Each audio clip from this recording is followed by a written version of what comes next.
और बड़ी खबर आपको मशरिक़ वस्ता से बता दें, खास तौर से अमेरिका को लेकर यह बड़ी और चौंकाने वाली खबर आ रही है। दरअसल ये एक ताज़ा रिपोर्ट है जो इस वक्त मैं अपने मोबाइल सेट पर भी देख पा रहा हूं। एक बड़ी खबर, एक रिपोर्ट जो इस वक्त मेरे सामने है। दरअसल आपको बता दें कि अब ये चीजें निकल कर आ रही हैं कि ईरान और अमेरिका जंग के दरमियान अमेरिका भी एक तरह से कमजोर पड़ने लगा है। ये खबर दरअसल चौंकाने वाली इस वजह से है क्योंकि एक तरफ ईरान है और दूसरी तरफ अमेरिका जैसा सुपर पावर। क्या वाकई में पिछले 3-4 महीनों से जो जंग अमेरिका ईरान के साथ लड़ रहा है, इस जंग में ईरान का इतना ज्यादा नुकसान हुआ है कि ईरान अब इस जंग में कमजोर पड़ रहा है, या फिर ईरान का जो डिफेंस सिस्टम है, जो दिफाई निजाम है, क्या ये दिफाई निजाम भी अमेरिका का अब कमजोर पड़ता हुआ नजर आ रहा है? क्योंकि जो रिपोर्ट निकलकर सामने आई है, यह रिपोर्ट दरअसल बहुत चौंकाने वाली है और इस रिपोर्ट में सीधे सीधे यही बताया गया है कि अमेरिका ईरान के मुकाबले में कमजोर पड़ रहा है और खासतौर से जदीद मिसाइल अमेरिका के खत्म होने लगे हैं। ईरान के सामने वाशिंगटन दरअसल अब बेचैन नजर आ रहा है। इस पूरी रिपोर्ट के बारे में तफसील से हम आपको बताएंगे क्योंकि दुनिया की सबसे ताकतवर फौज एक तरफ अमेरिका की हम बात कर रहे हैं, सुपर पावर है, और अमेरिका दुनिया की सबसे मजबूत फौज मानी जाती है, अस्करी ताकत मानी जाती है। लेकिन क्या अब इसके हथियारों के जखीरे तेजी से खत्म हो रहे हैं और क्या अमेरिका के जदीद दिफाई निजाम यानी जो इसका लेटेस्ट डिफेंस सिस्टम है, क्या अपनी आखिरी सांसें गिन रहा है? यह सवाल भी बहुत अहम है। और क्या ईरान के खिलाफ मुसलसल हमलों ने वॉशिंगटन को एक ऐसे मोड़ पर लाकर खड़ा कर दिया है जहां जंग जारी रखना पहले जितना अब अमेरिका के लिए आसान नहीं है? क्योंकि दरअसल अमेरिका ने एक बार फिर ईरान पर फजाई हमले किए हैं और कशम जजीरे पर एक रिहायशी इमारत को निशाना बनाया है जिसमें कि ईरानी दरअसल जो मियां बीवी हैं वो इसमें मारे गए, हलाक हुए। जो लेटेस्ट दरअसल जो हमला अमेरिका ने किया है और यह हमला काफी बड़े पैमाने पर यह हमले ईरान के अंदर अमेरिका ने किए हैं और इस हमले में काफी माली और जानी नुकसान ईरान को उठाना पड़ा है। लेकिन इस हमले को लेकर ही दरअसल एक रिपोर्ट जो जाहिर की गई है, वो रिपोर्ट दरअसल ये बताती है कि अमेरिका का जो डिफेंस सिस्टम है वो अब एक तरह से नाकारा हो रहा है। डिफेंस सिस्टम अब एक तरह से कमजोर पड़ रहा है और अमेरिका का, और एक रिपोर्ट इसको लेकर बाकायदा आई है जिसमें यह शाये किया गया है कि जो डिफेंस सिस्टम अमेरिका का है ये एक तरह से इसका जखीरा खत्म हो रहा है। इससे पहले भी इस तरह की रिपोर्टें आती रही और यह कहा गया कि जो अमेरिका का डिफेंस सिस्टम है, खासतौर से उसमें पैट्रियट मिसाइल की बात की गई थी। इसके अलावा जो दूसरे और जो मिसाइल सिस्टम है, खासतौर से जदीद थार्ड की बात की गई थी कि थार्ड फजाई दिफाई जो निज़ाम है यह भी अमेरिका के पास अब एक तरह से कम है।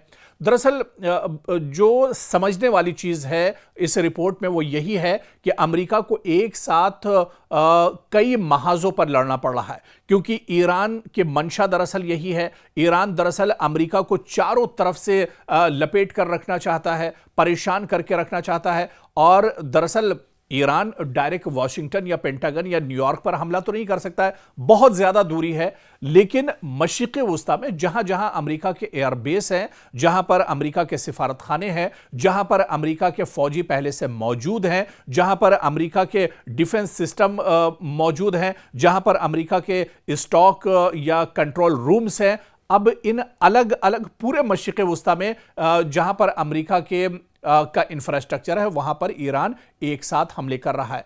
अब अगर दुबई में ईरान हमला करता है और एक साथ वो कतर पर भी हमला करता है, सऊदी अरब को भी निशाना बनाता है, इसके अलावा अबू धाबी को निशाना बनाता है, कुवैत को निशाना बनाता है, इराक को निशाना बनाता है, जहां पर हर जगह अमेरिकी इंफ्रास्ट्रक्चर मौजूद है, तो फिर अमेरिका एक साथ ईरान के हमलों को कैसे रोक पाएगा?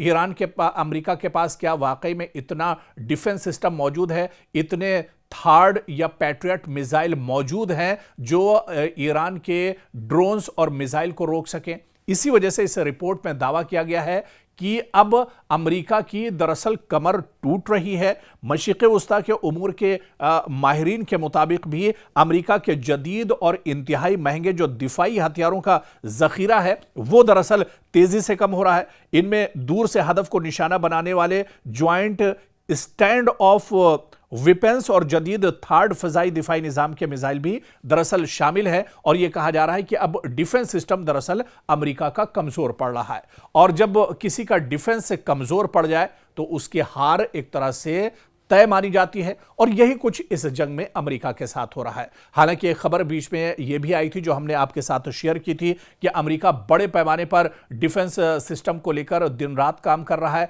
और चाहे थर्ड की बात की जाए या पैट्रियट मिसाइल की बात की जाए, इन मिसाइलों का प्रोडक्शन बहुत तेजी से अमेरिका ने बढ़ाया है। लेकिन रातों रात कोई थर्ड या पैट्रियट मिसाइल तैयार नहीं हो पाते हैं, बल्कि इन मिसाइल्स को, इन आलात को और इस डिफेंस सिस्टम को तैयार करने के लिए एक लंबा वक्त दरकार होता है, जो अब अमेरिका के पास एक तरह से नहीं है, क्योंकि ईरान लगातार अटैक कर रहा है। ईरान मशरिक़ वस्ता में जितने भी महाज हैं, जहां जहां अमेरिका के एयरबेस हैं, अमेरिका का इंफ्रास्ट्रक्चर है, वहां पर लगातार हमले कर रहा है। चाहे बहरीन की बात करें, जॉर्डन की बात करें, Iraq, Dubai, Kuwait, Qatar, Saudi Arab, बहुत से दरअसल इलाके हैं।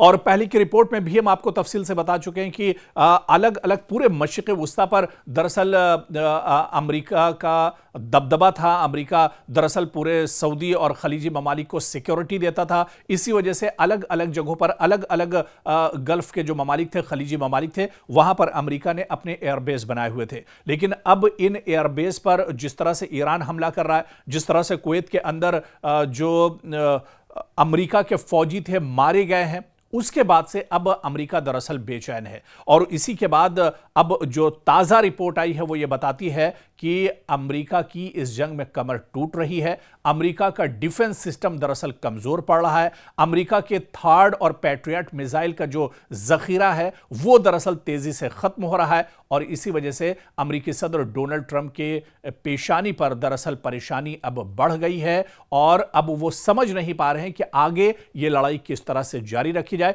इसी वजह से अमेरिका अब बड़े अटैक भी कर रहा है, बड़े पैमाने पर तेहरान और ईरान के दूसरे जो शहर हैं वहां पर अटैक कर रहा है। अमेरिका चाह रहा है कि जल्द से जल्द या तो यह जंग खत्म हो, इस जंग का इख्तिताम होना चाहिए, वरना फिर कोई बीच का रास्ता निकलना चाहिए। हालांकि ईरान यह कह रहा है कि यह जंग अब जब ही रुकेगी जब ईरान अपनी तरफ से कोशिश करेगा, या ईरान जब चाहेगा तभी यह जंग रुकेगी, वरना यह जंग इस तरह से अब रुकने वाली नहीं है, क्योंकि बातचीत बहुत हो चुकी। अब ईरान मैदान में उतर चुका है, और अब आर पार की लड़ाई दरअसल ईरान इस पूरे मुद्दे को लेकर लड़ रहा है।